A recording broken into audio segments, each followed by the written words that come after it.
Southampton is a wonderful place to be a student, and we want you to have a great experience here.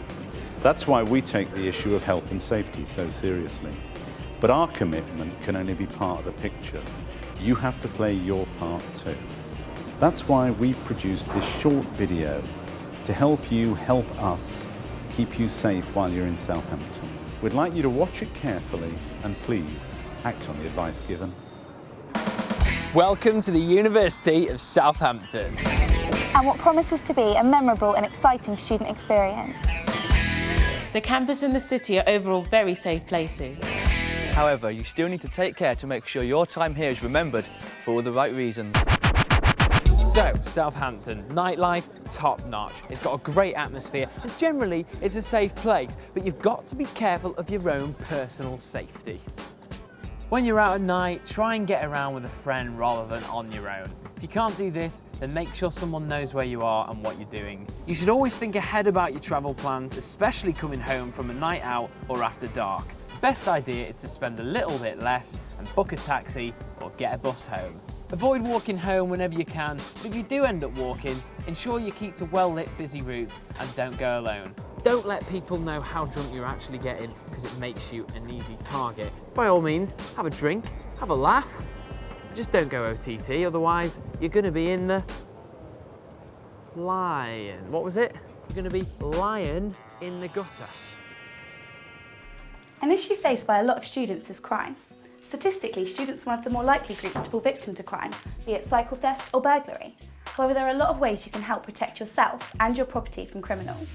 Cycle crime is a problem. Whether it's using a cheap lock or securing it to something breakable, there is usually a reason for particular bikes being stolen. To make sure you keep hold of yours, always use a D-lock and fasten the bike to something sturdy or in a secure lock-up area. Most house robberies happen because of open doors or windows.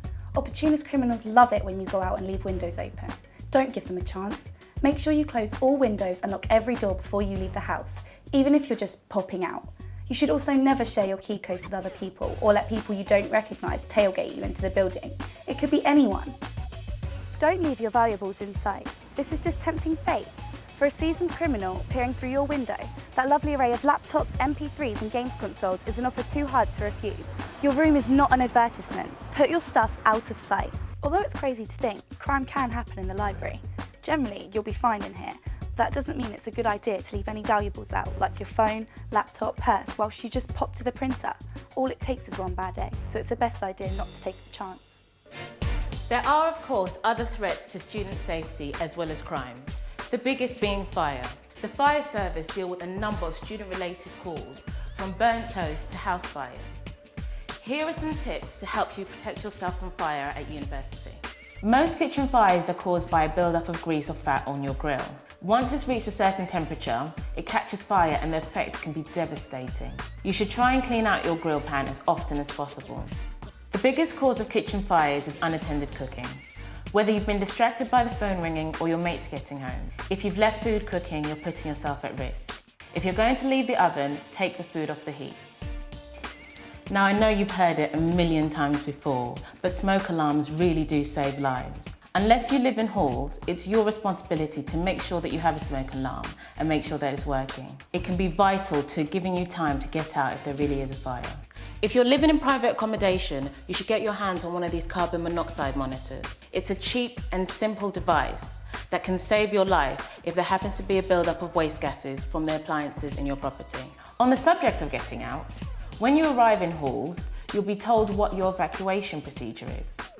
Make sure you know this, as you don't want people looking for you if there's a fire. If you're not sure, check the signs you'll see all over the accommodation.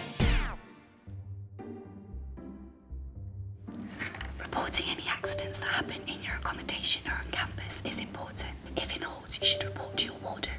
But if anything were to happen elsewhere on campus, you should report to the safety office at www.sutton.ac.uk/health and safety. Shh. Sorry. In your accommodation, you'll notice your windows are on a latch, stopping them from fully opening.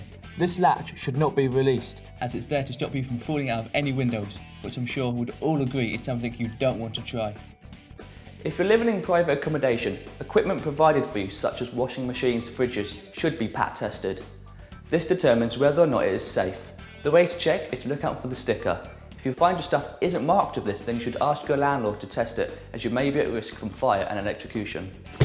If you're bringing in your own electrical equipment such as toasters, slow cookers and heaters, you need to make sure they're a good enough standard and not a fire or shock hazard. This basically means making sure the cables are in a good condition. But for more information, go to www.sutton.ac.uk/health and safety. Now, as I'm sure we're all aware, coming to university means that some of you might be working in science labs or workshops, all of which have their own health and safety risks. You will get an induction about this to explain more, but in the meantime, let's check out some of the top tips to keep you safe. Working in the science lab means you will be around equipment and materials that need handling with care. Do not touch anything that you're not trained to use and follow the guidance of your tutor. If you're not sure about something, then just ask before continuing. If you notice any faults in your work area, such as loose cables, broken equipment, just report it straight away. If you're working in a workshop as part of your degree, there may be a certain amount of manual handling and heavy lifting. On induction, you will be trained how to do this correctly and safely, but generally, it's just about common sense and not attempting something you'll know is a strain. The most common cause of accident is slips and trips. Normally spilt liquid or loose cabling. It's important that you are aware of the equipment and the people around you. So if you do see a hazard, don't just sit there, sort it out. At some point, you will unfortunately find yourself spending long hours in the library or other work areas, rushing to meet deadlines.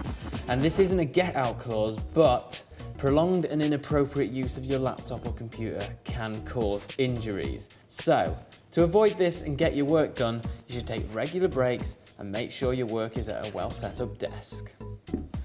In the workplace, staying safe is more about prevention than cure. Most accidents can be simply avoided by thinking ahead or being sensible. It's not rocket science. And that's about all the advice we have for you right now. Staying safe doesn't mean hiding away and changing everything you do. It's about thinking sensibly and making the right decisions. And that'll lead to the best time possible at university.